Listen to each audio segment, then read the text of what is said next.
It's coming into another movie for you guys, and this movie reviewing, I've been wanting to watch this movie for a while now, never really got to watch it till now.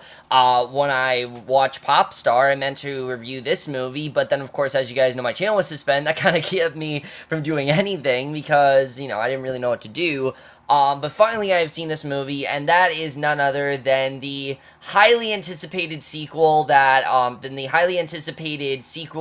to, the 2003 classic Finding Dory. I have definitely really been looking forward to this movie for a while now, for many reasons. One, I've said it many times that Finding Dory was the first movie I ever watched in theaters. I remember that was the first movie I saw in theaters, and I remember I was scared of the dentist at the time, and I wanted to leave because of just how scary that part was for me.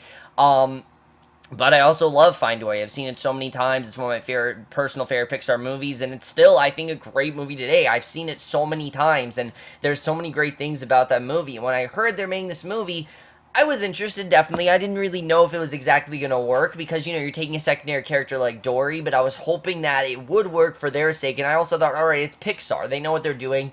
But then I thought, oh shit, Cars 2. So I was worried about that as well. But then the trailers really did look great. I really was hoping it was fantastic, and luckily, here's what I can say. Finding Dory, I think, by itself is a great movie. Is it a sequel to Finding Nemo? No, I would not call it a sequel. If anything, I wouldn't even really call it a movie.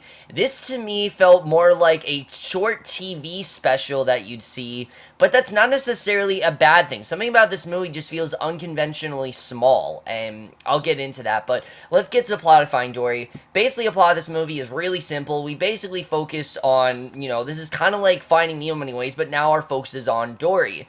Dory, as we know, she has short-term memory loss. She's constantly forgetting things, and basically, after the events of Finding Nemo, she's now been living with Marlin and Nemo, and while on a school trip with Nemo, where they're learning about migration, Dory keeps having these flashbacks and eventually realizes that she has a family and that they're out there somewhere, and this just makes her destined to find them. Like, she just wants to drop everything and find them, do anything she can to find them, and not let her short-term memory loss get in the way of finding them. And while she's trying to find them, she ends up getting caught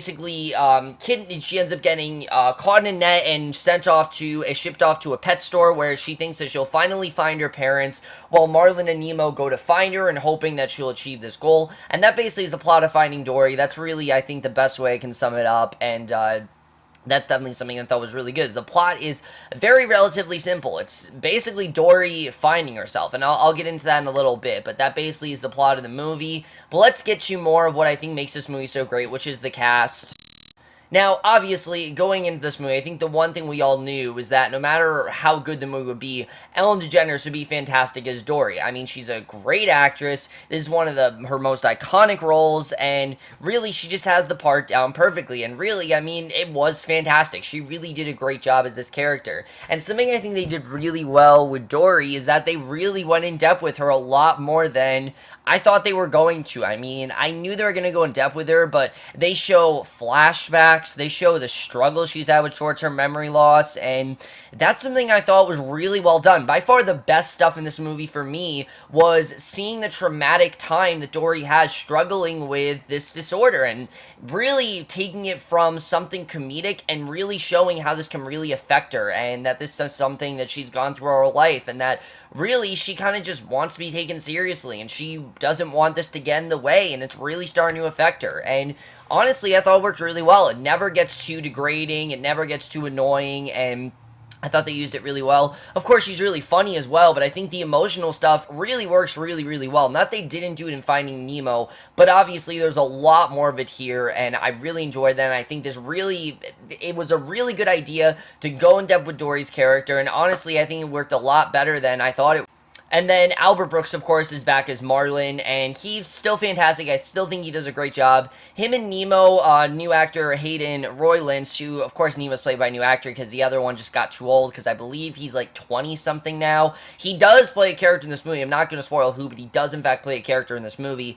But basically, I thought they did a really good job. They don't have nearly as much to do as they did in the first one. A lot of them is them trying to find Dory in really comedic ways, and I think they worked really well together. I mean, we know these two obviously worked very well together in the past, and honestly, Hayden Rolence, I think, did just as good a job as Alexander Gold did back for the original Nemo. I really think he was fantastic, and I thought those two, of course, worked really well together. Like I said, not as much going on them because we're so focused on Dory, but I still thought there was some great stuff in there. I love the way that they try to help out Dory, and I also love the change in Marlin. Marlin in this movie is a lot more, he's still a bit high-strung, you know, he's still that same, not exactly a pushover, still trying to recuperate from what happened in Finding Nemo, but he's a lot more risk-taking, and you definitely do see that here, and that's something I definitely really enjoy, and I also like seeing Nemo by his side. It was kind of a nice change of pace, and I definitely like seeing that.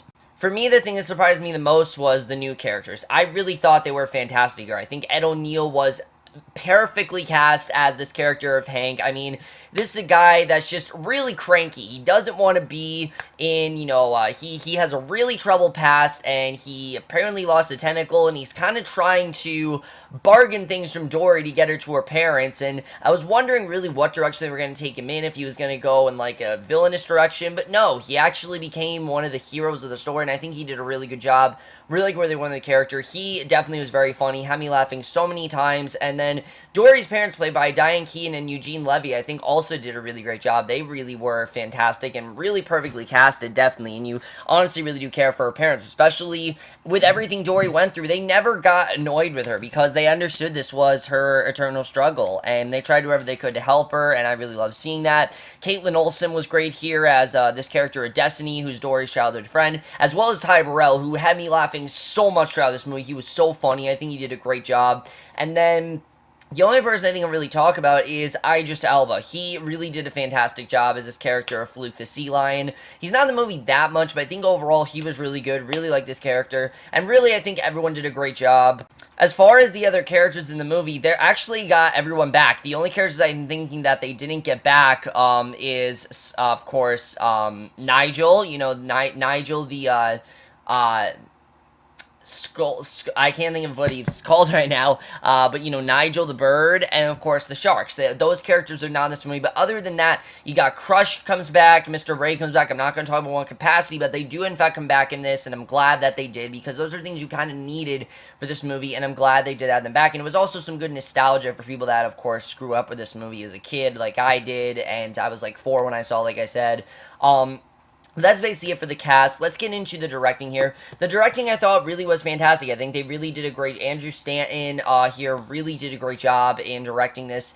The tone here, I think, is a lot more sentimental, but again, it feels a lot smaller. Like, this movie, to me, it felt like a movie, but again, it just felt a lot smaller because it's Dory's journey, and there's not as much adventure in this movie, because it's more of Dory just trying to find her parents, and her trying to reunite with them, and it's not that you don't really care about the story, because I did really care about the story, but like I said, for me, it was just a very, you know, it just felt like a TV special, really, it did, just the way it was done, and that's not a problem, though. I thought it was just really well done in that way. I think the main reason, though, is because of the screenplay. This is an extremely fast-paced movie. In fact, this, dare I say it, is probably the most fast-paced movie I have ever seen from Pixar. This movie goes by so fast, not just because you're into it the whole time, it's just so fast-paced, and I appreciate them with that. I like that they didn't, you know, drag this out. I like that they told the story they needed to tell. I think that was well done.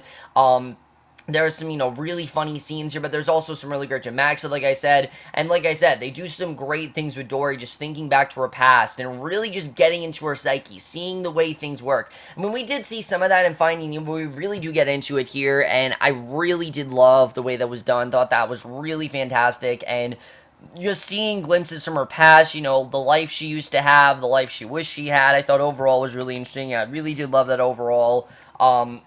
Screenplay, like I said, here was just really interesting, and I really did love that. Cinematography here is just incredible, and one of the reasons is because they don't use many of the same sets that they use in the first one. And yes, of course, you know, we see the sea in this movie, but we actually don't see a lot of them under the sea. A lot of the movie is in the pet store and them going to different locations. And I like that they did go to other locations because, you know, we're used to seeing them in these locations before. They're going to different ones, and I thought that was well done. Definitely really enjoyed that. I thought the cinematography here really was fantastic. You really did feel like you were in the ocean, but you also felt like you were in this pet store. And it was just kind of fun to see the pet store because, of course, we know in the first one it was a dentist office, and just seeing the way that that was compared to the pet store is not nearly as, you know, dangerous and tumultuous as the dentist is, and I kind of like the way that things were a little low-key. I definitely liked that. I thought that was definitely well done. Something else I want to point out is that I think this is one of the first Pixar movies I've seen.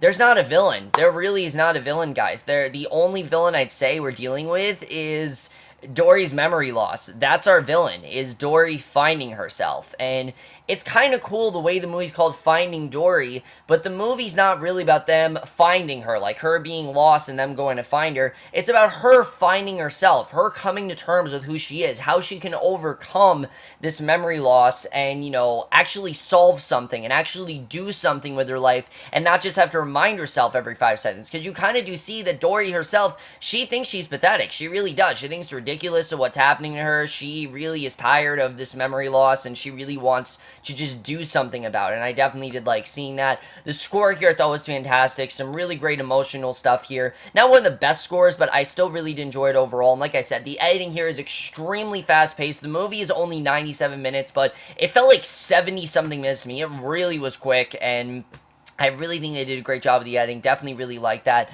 My only gripe with the movie, and the only reason that it's holding back, like I said, to me this movie feels very relatively small. But the only gripe I will say is the ending. The ending to me, it just, I don't know. I thought the ending was good. I don't think it was a bad ending.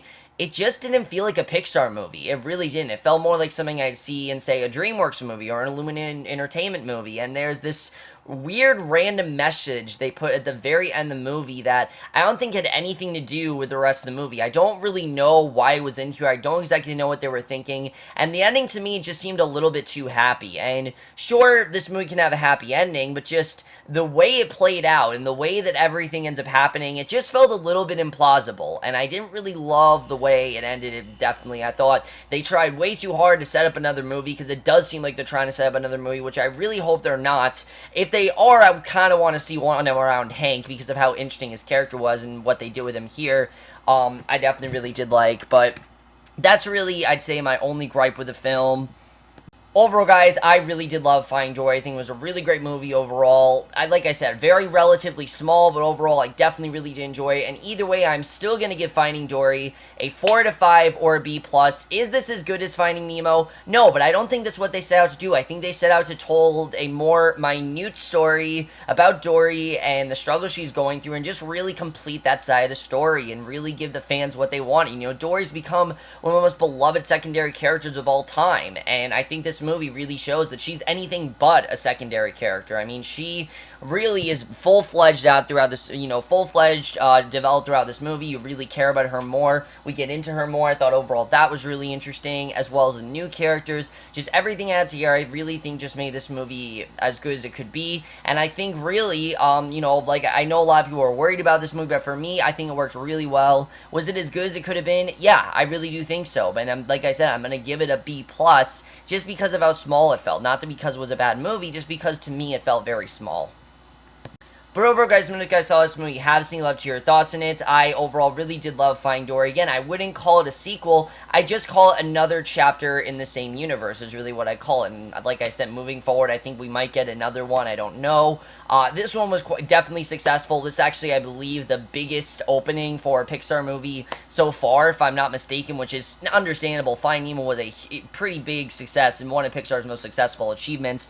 But overall, guys, if you haven't seen this movie, let me know what you guys thought of it. Love to hear your thoughts in it. And I will see you guys in my next video, which will finally be for Dead of Summer. I know I need to review Dead of Summer and Animal Kingdom. I will review both of those today, and I will see you guys for that. Okay, bye.